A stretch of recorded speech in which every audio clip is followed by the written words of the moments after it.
Today I'm taking the axles out. They're around 36, 35 inches long. See the bolt right, little tiny bolt sticking out, already got loose. I had to move it because I couldn't pull it out all the way.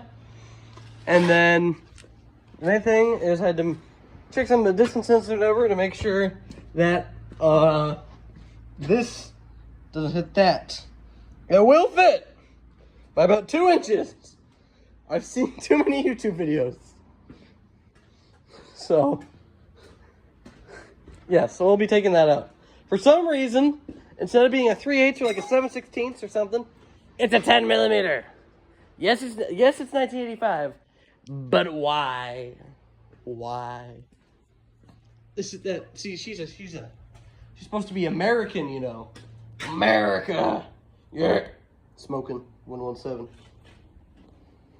You push the axle in a little bit, get the C-clip to release, and then pull out, make sure you're clear.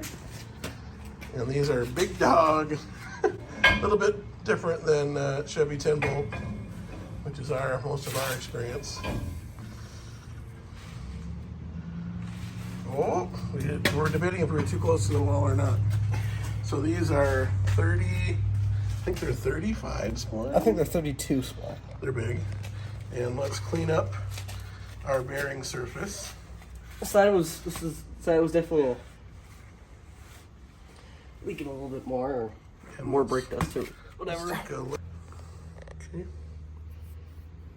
And so rotate a little bit. And the main thing is we want it to be smooth. And she is smooth. We got some machine surface stuff down here and right here. But right here is where the bearing goes. Seal's here, bearing's there. And nothing is too chewed up for us. So definitely have 200,000 miles on them. But she looks pretty good.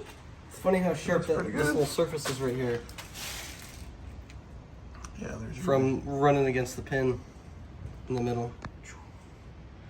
You can see the marks on there rotating a few bazillion times. Everything looks pretty decent. You can see the bearings in there.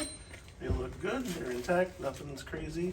We just got to get new seals and then some fresh gear oil, and we're good to go. America. Okay. We've got axles back in place. We got the rear diff kind of sort of put back together. Just went through and washed, cleaned up all the 14 bolts of the 14 bolt rear end. So we'll get that cover back on. We got hoses. We got wheel cylinders. We got hardware. So hoses, left and right. The only difference is the direction this bracket goes. And then one hose for the rear end, which, if you know anything about the Chevy rear ends, it has a weird 3-part guy that goes to hard line, and then they have hard lines that run on top of the axle. You can see that one right there. So that's that. Gotta get some more bulbs. Got a bulb give up a little bit on us. And one funny thing here, just did a short of it. See our pinstripe action here, running down the side? Somebody added a little piece of pinstripe inside the taillight bucket. Well, they probably cut the chunk off where it goes into the, kind of wraps around, kind of fading into the tailgate. And they stuck it right there. They probably stuck it right there. Right there. Okay, we're working on some power windows. Got to make some decisions on there. We got 2 window motors on the way. So here we go for our 1, 2, 3, 4, 5, 6, 7, 8, 9, 10, 14 bolt. There is the part for your Felpro guy. Chrysler truck and GMC. So 9.5 ring gear, 3/4 ton. If you have a full floater that has a bigger ring gear, I think 10.5 for the full floater, and not quite for that. So we got that guy. What we like to do is put a little bit of gasket seal around the outside. We'll go through and attach it to the cover. Where's the cover at? Inside, in the floor, inside the vehicle. Which side? Oh, right there. Good question. I think it's in the middle, actually. Here we go. So like to go through, can you grab it or your hands dirty? My hands are dirty. His hands are dirty.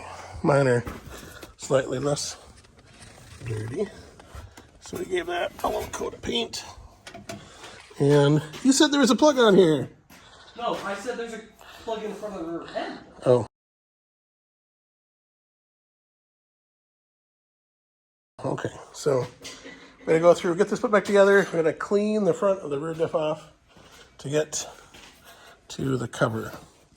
So we'll go through, add a thin layer of RTV, thin layer on the cover, gasket in place, and then slap that baby on.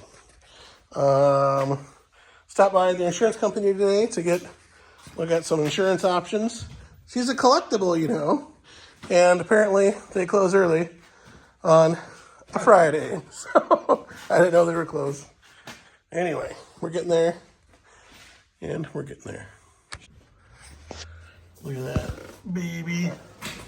So we got all our bolts put back. Just added gear oil. 3/8 plug on the passenger side. Random internet search said about 3 quarts. Took about 3 quarts, so we're good with that. Now we're going to start replacing the brake line. That brake line here in the back. And see what we got going on there. Then we'll double check the breather. You can see kind of the breather, the tube up there. That guy right there. Want to make sure that's clear and not plugged up. It's got a little filter thing on the end. Make sure your rear end can breathe. You always want to make sure your rear end can breathe. I mean, this is serious business here, people. Serious rear end business. Okay, we got lines out of that guy. You can see him right there. And then this one was stubborn. So you see the wrench up on top. She's steaming a little bit still. Vice grip on this side. That guy right there. And then just heat. As vice grip would say, heat in juice and heat in juice. You can kind of see right there where we got her loose. And that's how you do it. When you are trying to clean your C20 axles of a 14 volt Suburban, rear end, all that stuff. Of the semi-floating variety. Super clean. We'll clean that right up. And one was pretty good already because it wasn't leaking. And one was. So thank you, Super Clean, helping us make it look better.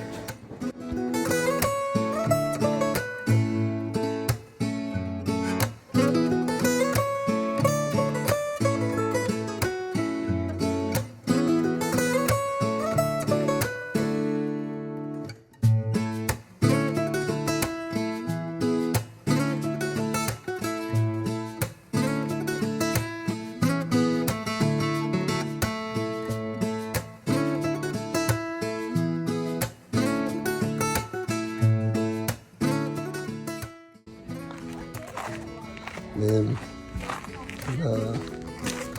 so is the